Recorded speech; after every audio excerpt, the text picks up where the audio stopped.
সম্মানিত দর্শক শ্রোতা ভাই বোনেরা, প্রিয় বাংলাদেশি বাংলা ভাষী বন্ধুরা, আশা করি আপনারা সকলে ভালো আছেন। আলহামদুলিল্লাহ, আমরাও ভালো আছি। আজকে একটি শিরোনাম দেখতে পাচ্ছেন, দ্রুত বেগে ধেয়ে আসছে ভয়াবহ লাল মৃত্যু এবং ভয়াবহ সাদা সাদা মৃত্যু। লাল মৃত্যু অর্থাৎ পারমাণবিক ধ্বংসযজ্ঞ এবং সাদা মৃত্যু অর্থাৎ পারমাণবিক যুদ্ধের রেডিয়েশন এবং জীবাণু যুদ্ধের দ্বারা সংঘটিত মহামারী। এতে হারিয়ে যাবে পৃথিবীর 2/3 মানুষ। বর্তমান বিশ্ব পরিস্থিতি সেদিকে যাচ্ছে খুব দ্রুত বেগে। সিরিয়ার বাশার আল আসাদ পালিয়েছে। 53 বছরের তাদের পারিবারিক ধ্বংসযজ্ঞ নির্যাতন ওই জাতির উপরে যা চালিয়েছিল, বাংলাদেশি স্টাইলেই বাশার আল আসাদ পালিয়েছে। বাংলাদেশ যেন এই ব্যাপারে অগ্রবর্তী মডেল, কিভাবে পালাতে হয় জালিম শাসকদের। তো বাংলাদেশের মডেলেই বাশার আল আসাদ পালিয়েছে, কিন্তু সামনে কি আছে সেটাই আজকে বলবো। কোরআনে কারিমের একটি বিস্ময়কর সূরা হলো সূরা বনী ইসরাইল। বনী ইসরাইল মানে ইসরাইলের সন্তানরা। ইসরাইল মানে ইয়াকুব আলাইহিস সালাম। ইসরাইল মানে আব্দুল্লাহ, হিব্রু ভাষায় আব্দুল্লাহ। তো আব্দুল্লাহ হযরত ইয়াকুব আলাইহিস সালামের উপাধি। বনী ইসরাইল মানে ইয়াকুব আলাইহিস সালামের সন্তানরা। বর্তমান যে রাষ্ট্রটি আমরা এই নামে চিনি, তারা এবং তাদের যেই ডিপ স্টেট এবং সারা পৃথিবীকে মূলত অভ্যন্তর থেকে তারাই নিয়ন্ত্রণ করে। সারা বিশ্বব্যাপী পাপাচার, যত অন্যায় অনাচার, ফাসেকি ফাজেরি, জিনা,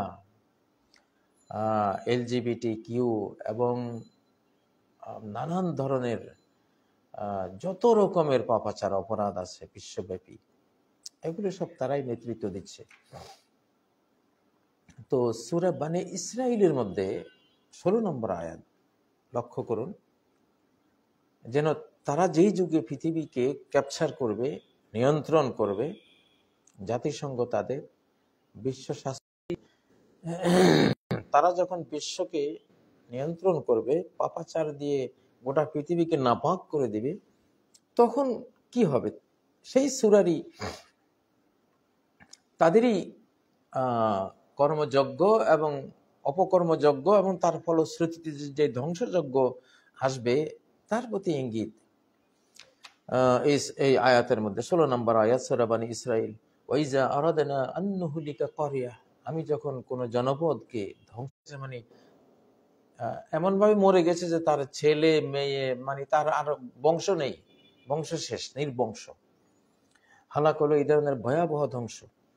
ওয়াইজা আরাদনা আন নুহলিকা ক্বরিয়াতান আমারনা মুতরাফিহা, আমি যখন কোন রাষ্ট্রকে, কোন জনপদকে সম্পূর্ণ ধ্বংস করে দিতে চাই, তো আমি কি করি? আমার না মুতরাফিহা, যারা মুতরাফ, ভোগী শ্রেণী আছে, ধনিক শ্রেণী আছে, ঐশ্বর্যের অধিকারী আছে।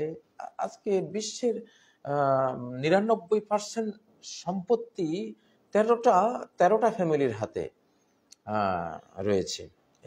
এই ফ্যামিলিগুলো ইহুদি এবং জায়নিস্ট, তারা আর তাদের অন্যান্য যারা আছে লক্ষ লক্ষ, গোটা বিশ্বের সব সম্পত্তি তাদের হাতে বলা চলে, অল্প কিছুই বাইরে আছে। এরা মুতরাফিন। তো এদেরকে আমি যখন আমার না মুতরাফিহা, আমি তাদেরকে কর্তৃত্ব দেই, ক্ষমতা দেই, বিশ্বব্যাপী ক্ষমতা এখন তাদের। ফাফাসাকু ফিহা, তারা ওই জনপদে এখন বিশ্বব্যাপী তারা ফাসেকি ফাজেরি, যত রকমের অপরাধ অপকর্ম আছে সবকিছু তারা ছড়িয়ে দিয়েছে। আমরা জানি আজকে অপরাধের কি স্বর্গরাজ্য বানিয়েছে তারা এই পৃথিবীকে। তো ফাহাক্কা আলাইহাল কওলু ফাদাম্মারনাহা তাদমীরা, তখন সেই ফাসিকদের উপরে, ভোগী সম্প্রদায়ের উপরে আমার ধ্বংসের নির্দেশ বাস্তবায়িত হয়ে যায়। ফাদাম্মারনাহা তাদমীরা, আমি এটাকে কমপ্লিট ডিস্ট্রাকশন, মানে কমপ্লিট ধ্বংসযজ্ঞ আমি তাদের উপর চাপিয়ে দিই, একেবারে শেষ করে দিই। তো এটা কিন্তু সূরা বনী ইসরাইলের আয়াত। মানে এই সম্প্রদায়টি যখন পৃথিবীকে পাপাচার দিয়ে নাপাক করে দেবে, তখন এমন একটা ধ্বংসযজ্ঞ পৃথিবীর উপর আসবে। কারণ তাদের কারণে আজকে পৃথিবীতে শত শত কোটি মানুষ ফাসেক ফাজের, শত শত কোটি মানুষ মদ্যপ, নেশাগ্রস্ত, সুদখোর, জেনাকার, এলজিবিটি এবং খুনি, পরের সম্পদ হরণকারী, জালিম, মানে তাদেরই কারণে আজকে গোটা পৃথিবী এসব পাপাচারে ভরে গেছে। তো এই কারণেই ফাদাম্মারনাহা তাদমীরা, আল্লাহ বলছেন আমি একেবারে বিনাশী আযাব দিয়ে এই ধরনের চরিত্র যাদের, তাদেরকে ধ্বংস করে দেব। সেটা দেখলেন এখানে এই সূরারই ৫৮ নম্বর আয়াত আপনি দেখবেন যে তারা কি করেছে, পৃথিবীটাকে কি সর্বনাশের মুখোমুখি করে দিয়েছে এই পৃথিবীকে। আল্লাহ কি বলছেন, ওয়া ইম মিন ক্বরিয়াতিন ইল্লা নাহনু মুহলিকুহা ক্বাবলা ইয়াউমিল কিয়ামা। পৃথিবীর মধ্যে যত রাষ্ট্র আছে, এমন একটা রাষ্ট্র থাকবে না এমন কিয়ামতের আগে, ক্বাবলা ইয়াউমিল কিয়ামা, মহাপ্রলয়ের আগে, মানে এই টাইমটাই আমাদের মহাপ্রলয় আসার আগে এমন একটা যুগ আসবে যে ওই যুগে এমন কোন জনপদ, দেশ, রাষ্ট্র আমি অবশিষ্ট রাখবো না, যাকে আমি হয় একেবারে ধ্বংস করে দেব, অথবা আও মুআযযিবুহা আযাবান শাদীদা, কঠিন শাস্তি ভোগ করাবো। যারা ধ্বংস হওয়ার তাদেরকে সম্পূর্ণ ধ্বংস করে দেব, আর যাদের পাপাচার অত ভয়াবহ নয় তাদেরকেও কঠিন শাস্তি আমি আস্বাদন করাবো।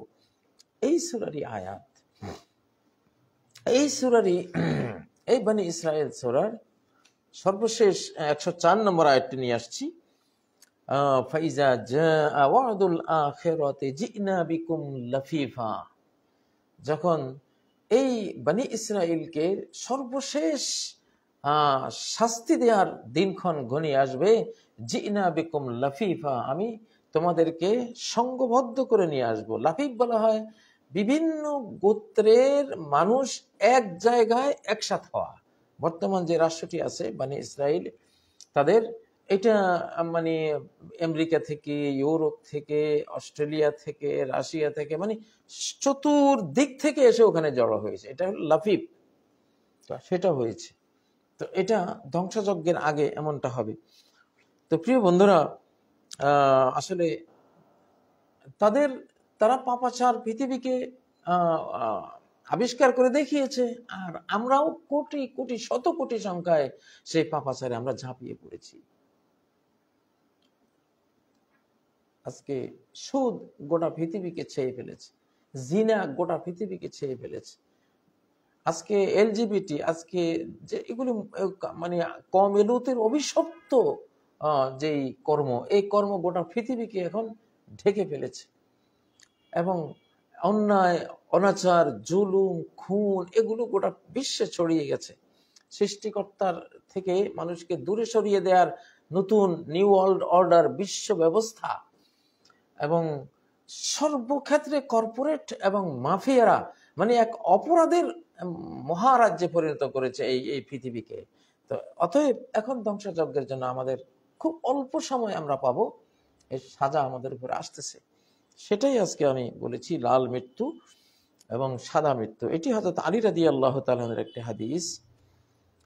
হাদিসটি হলো বাইনা ইয়াদাইল কাইমি মাউতুন আহমারু ওয়া মাউতুন আবিয়াদু, ইমাম মাহদী আসার আগে একটি লোহিত বর্ণের মৃত্যু, লাল মৃত্যু, অগ্নিগর্ভ মৃত্যু, মানে আগুন জনিত কারণে, অগ্নিদগ্ধ হওয়ার কারণে একটা মহা মৃত্যু ছেয়ে যাবে। এটা পারমাণবিক যুদ্ধ, অ্যাটমিক যুদ্ধ, যেটা এখন বিশেষজ্ঞরা বলতে শুরু করেছেন যে 2025-এ কি হয়। 24-এর কথা আমরা আগে বলেছি, 24-এ যা হবার সেটা তো হয়ে গেল, এখন 25-এর প্রতীক্ষা আছি। 25 আরো ভয়াবহ ধ্বংসযজ্ঞ নিয়ে আসতে পারে, 2/3 মানুষ পৃথিবী থেকে হারিয়ে যেতে পারে, আল্লাহু আলাম, আল্লাহর কাছে সবকিছু। কিন্তু এখানে মাউতুন আহমার ওয়া মাউতুন আবিয়াদ, লাল মৃত্যু অর্থাৎ পারমাণবিক ধ্বংসযজ্ঞ, মহামৃত্যু, অমাউতুন আবিয়াদ, পরমাণু যুদ্ধের পরে যে রেডিয়েশন, যে তেজস্ক্রিয়তার কারণে যে ভয়াবহ অবস্থা তৈরি হবে, রোগ ব্যাধি তৈরি হবে, এবং তার পাশাপাশি জীবাণু যুদ্ধের কারণে যা হবে সেটা হলো সাদা মৃত্যু। ও জারাদুন ফি হিনিহি, পঙ্গপাল, তার যে সময় পঙ্গপাল বের হয় এই সময়েও বা এই লাল আর সাদা মৃত্যুর সময় পঙ্গপাল বেরিয়ে আসবে, ও জারাতুন ফি গায়রি হিনিহি, এবং অন্য সময়ও পঙ্গপাল মানে হাজার হাজার কোটি সংখ্যা বেরিয়ে আসবে। আহমারু কাদ্দামে, এগুলো লাল রক্তের মতো। ফাআম্মাল মাউতুল আহমারু ফাবিস-সাইফ, মওতে আহমার হবে অস্ত্রের দ্বারা, উইপন্স দ্বারা, অর্থাৎ এই যুগের, এখানে তলোয়ারের কথা এসছে, ওই যুগে তো তলোয়ার ছাড়া কিছু বললে মানুষ বুঝতো না, সেই হিসাবে তলোয়ার মানে এখানে অস্ত্র, অস্ত্রের আঘাতে অর্থাৎ পারমাণবিক অস্ত্রের আঘাতে যারা মারা যাবে তারা হলো লাল মৃত্যুর শিকার হবে। আম্মাল মাউতুল আবিয়াদু ফাবিত-তাউন, আর সাদা মৃত্যু এটা হলো মহামারীর দ্বারা, জীবনে যুদ্ধ সহ বিভিন্ন কারণে যে মহামারীগুলো ছড়িয়ে পড়বে, ভাইরাস ছড়িয়ে পড়বে, সেই কারণে। এই হাদিসটি মুআজাম আহাদিসিল ইমাম আল মাহদি, ৩য় খণ্ড, পৃষ্ঠা ২০, হাদিস নাম্বার ৫৭৪। এই বর্ণনা শুনলেন। হযরত আলী থেকে আরেকটি বর্ণনা রয়েছে, নাম কাতলুন ফাজি, এক মানে ভয়ানক হত্যাকাণ্ড ঘটবে পৃথিবীতে। যে সিরিয়ার ফিতনা থামতে থামতে এরপরে কিন্তু ইমাম মাহাদির পালা। তো ইমাম মাহাদি আসার আগে এমন অবস্থা হবে যে পূর্ব আর পশ্চিম শিবির, অর্থাৎ আমেরিকা, ইউরোপ আর আমাদের এই পৃথিবীর, তো যেটা দেখলে ভয়ে আটকে উঠবে সবাই, এমন মৃত্যু পৃথিবীতে কেউ কখনো দেখেনি। অমাউতুন সারি, খুব দ্রুত মৃত্যু, অকস্মাৎ মৃত্যু। কি দিয়ে এত দ্রুত মৃত্যু হয় শত শত কোটি মানুষের? অবশ্যই পরমাণু, হাইড্রোজেন বোমা, এসব দিয়েই তো। অতউনুন শানি, আর অত্যন্ত ভয়ঙ্কর ধরনের মহামারী আসবে। ওয়ালা ইয়াবকা মিনান নাসি ফি যালিকাল ওয়াক্তি ইল্লা সুলুসুহুম, সেই সময়ে গোটা মানব জাতির অবশিষ্ট থাকবে তো যুদ্ধ না, এখনকার যুদ্ধ হলো মালহামা। মালহামা মানে শুধু মৃত্যুর মিছিল। এখন আর দেশ জয় করার যুদ্ধ না, এটা হলো শেষ করে দেওয়ার যুদ্ধ, আমাদের পাপের ফসল। সিরিয়ার যে বাশার আসাদ পালিয়েছেন মোটামুটি, এরপরে এখানে আছে হাদিসগুলো, আমি বলবো আপনাদেরকে। ওয়াইনাদি মুনাদিম মিনাস সামা, এক পর্যায়ে আকাশ থেকে একজন আওয়াজদাতা আওয়াজ দেবেন, বিসমি রাজুলিন মিন ওয়ালাদি, আমার এক সন্তানের নামে, অর্থাৎ ইমাম মাহদির নামে। ওয়াতাকসুরুল আয়াতু হাত্তা ইয়াতামান্না লাহিয়াউল মাউত, এমন সব একের পর এক নিদর্শন আসতে থাকবে, জীবিতরা মৃত্যু আকাঙ্ক্ষা করবে। মিম্মা ইয়ারাউনা মিনাল আহওয়াল, ভয়ঙ্কর সব বিপর্যয় দেখে দেখে তারা মৃত্যু কামনা করবে। ফামান হালাকাস তারাহা, যে মরে যাবে সে বেঁচে গেল। ওমা ইয়াকুন লাহু ইনদাল্লাহি খায়রুন নাজা, আর আল্লাহর কাছে যার কোন কল্যাণ আছে, খাইর আছে, ভালো আছে, সে মুক্তি পাবে। সুম্মা ইয়াজহারু রাজুলুন মিন ওয়ালাদি, তারপর ওই যে অবশিষ্ট 1/3 মানুষ, সেখানে প্রকাশ পাবেন আমার এক সন্তান। নবীজি বলছেন আমার এক সন্তান, অর্থাৎ ইমাম মাহদি। ইয়ামলাউল আরদা কিসতান ওয়া আদলান, পৃথিবীকে ন্যায় পরায়ণতা, ইনসাফ দিয়ে পরিপূর্ণ করে দিবেন। কামা মুলিআত যুলমান ওয়া জাওরা, যেমন সেটা জুলুম আর অত্যাচারে ভরপুর ছিল। তো এই ধরনের পরিস্থিতি যেটা আসতেছে আমাদের সামনে, বাংলাদেশেও আসবে, কারণ এখানে ভারত পাকিস্তান পারমাণবিক দুটি শক্তি, এখানে অন্তত 100 পরমাণু বোমা ব্যবহার হয়ে যেতে পারে, আল্লাহু আলাম, হয়ে যেতে পারে। 100 কোটি মানুষ পৃথিবী এই অঞ্চল থেকে, ভারত উপমহাদেশ থেকে কবরে চলে, কবর কি, এটা তো পরমাণু বিস্ফোরণে ধুলিবালি হয়ে আকাশে উড়ে উড়ে যাবে, কোনো নাম নিশানাও থাকবে না। তো সেটা আসতেছে, সেটা সংগঠিত করাবার মতো যারা পৃথিবীর মানব জাতিকে মেরে ফেলতে চায়, তারা এগুলো সংগঠিত করাবার সব কলা কৌশল করে নিয়েছে অলরেডি।